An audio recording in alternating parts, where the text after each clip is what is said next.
recording documents. Dapat natin po naman ito sa inspector. Tapos, mag-i-research po ang proposals. Nakakaring mapapala sa pag-i-interview mo sa kanya. Trabaho lang naman i-test na ikaw sa opisina. Makawalan mo na yan. Sayang oras mo. Oo. Sabi nila, okay na raw ako. Kasi nagkakaroon mo rin. Bakit ka na ito?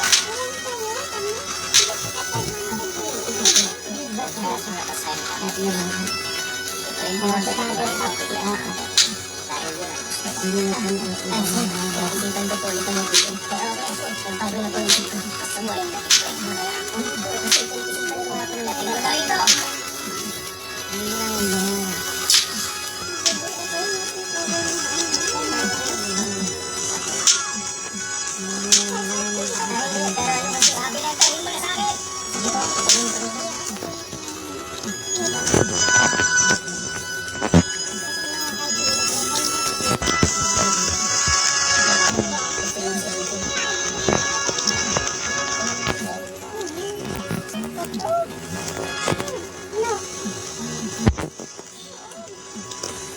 Sa lagay ng mga bata,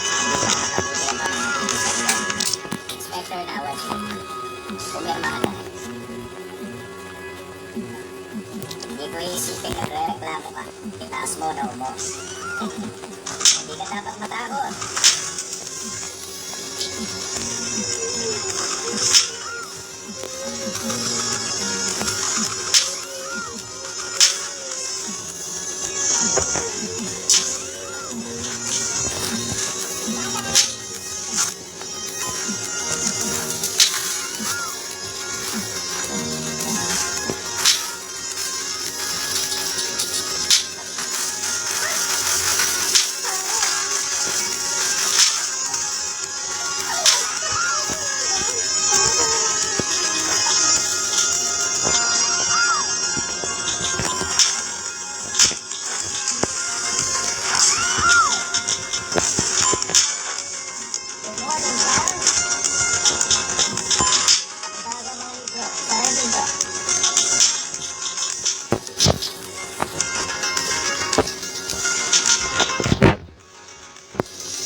Bakit si Teacher Charles ang yan pang pinili yung puntilya ina? Nakita mong hindi maganda ang opinion ng mga tao sa ERTV. Kaya gusto mong ilihis sa press?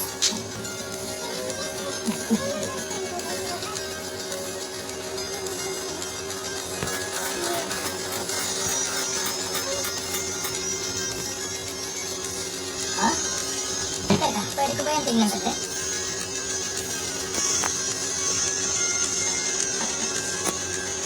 Tama naman.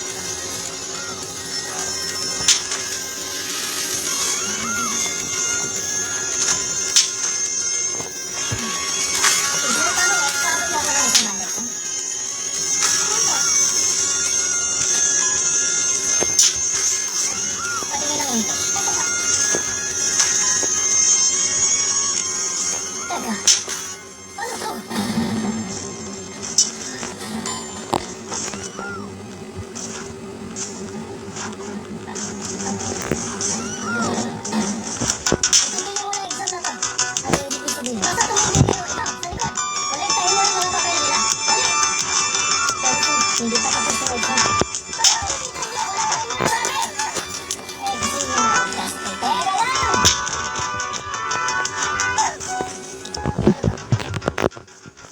Tapos yung exam nila.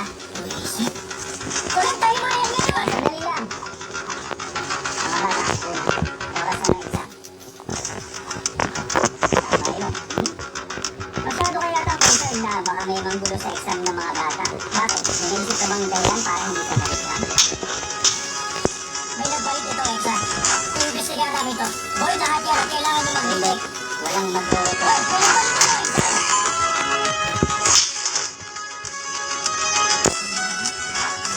Inanit ang mga ERP.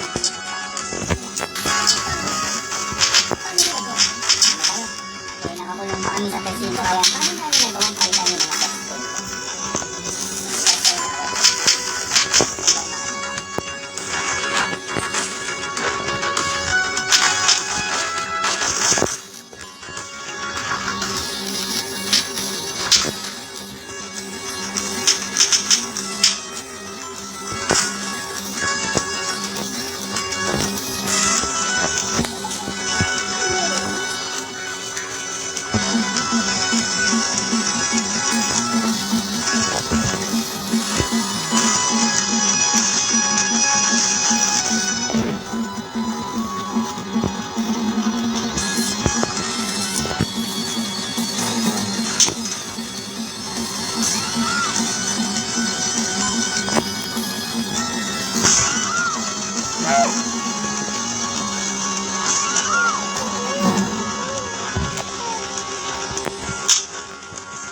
At dahil may binago kayo sa exam, patigilin ko sila.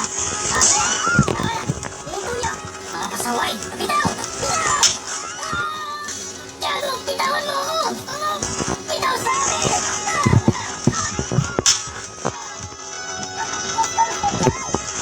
Sa kalagitnaan ng pagsusulit, bawal ang panggagambala kahit na isa ka pang puro. Uy, mga hayop kayo! Mga puta!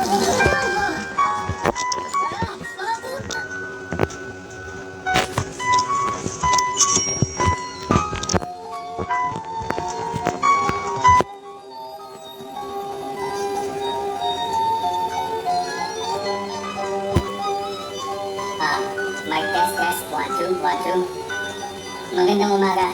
Kami nga pala ang ERTV. Bago nyo ituloy ang pagsagot, hinihiling namin tumingin muna kayo sa screen pansamantala dahil magpapalabas kami ng isang special video. Pamagat, ang rason kaya pinalitan ng ERTV ang exam. Ang rason.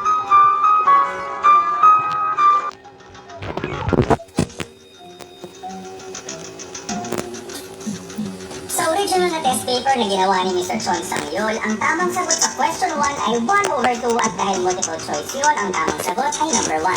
Anong sagot ni Jung Soo Jong?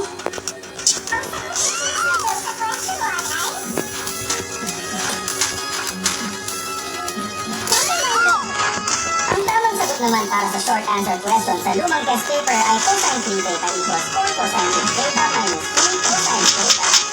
Ang sagot ni Jung Soo Jong?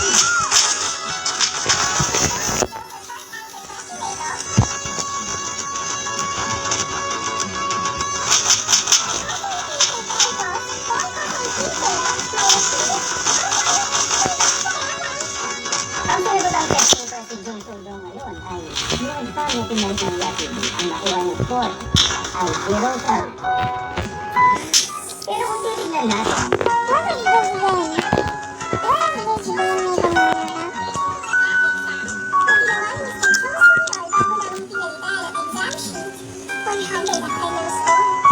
actually, pareho lang naman yung mga tanong sa exam. Pero, iniba lang namin yung pagkakasunod-sunod ng mga tanong.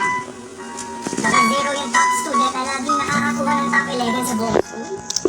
Baka naman masama lang yung pakiramdam niya ngayon. O baka nagkamali lang siya ng sinulatan. Pero kung nakuha niya yung lahat ng tamang sagot na nasa answer sheet na original version ng exam set ni Mr. Chon Sangyol, parang ang hirap ang walaan na nagkakaunang yun. Diba?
abogado.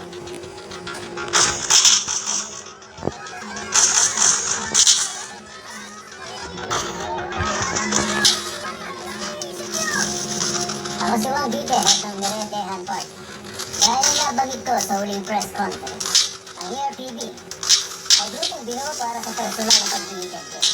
Ang mas malaking issue rito, kung saan lang nilang pinaglalaban lang nila ang karapatan sa edukasyon, hindi natin sila mapipigilan.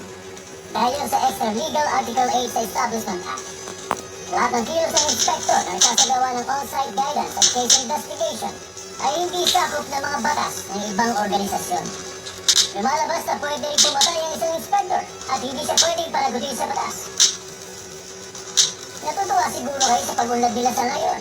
Pero siguradong magiging trahedya ito sa hinaharap. Teka, mag-ulit namin na kayo dahil ang galing mo mag-invento! Anong kalokohan? Minister of Education. Yung trial 2 years ago, naalala mo pa ba?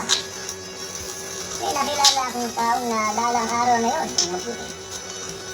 Narito ba si Mr. Yun Sun Yol, yung puting guard? Ito po, ito kasara.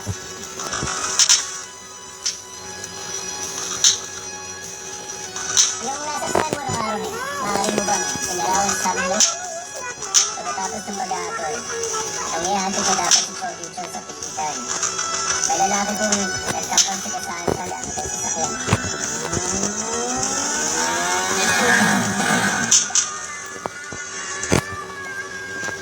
Ang tinutukoy mong lalaki sa kwento, ito rin ba siya?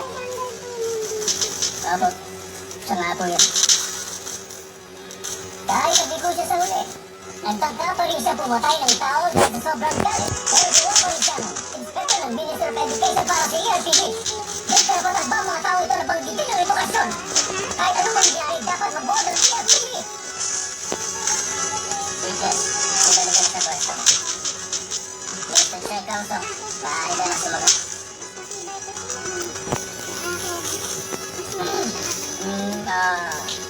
Bago yung argumento ko, may nakarating po sa akin mas mahalagang issue. So, dapat muna natin yung pag-usapan. Usap, sir. Tigilan niyo po siya sa pagsabi ng issue na walang kinalaman dito. Magsihila ako kayo. Ako nang bahala sa proceedings.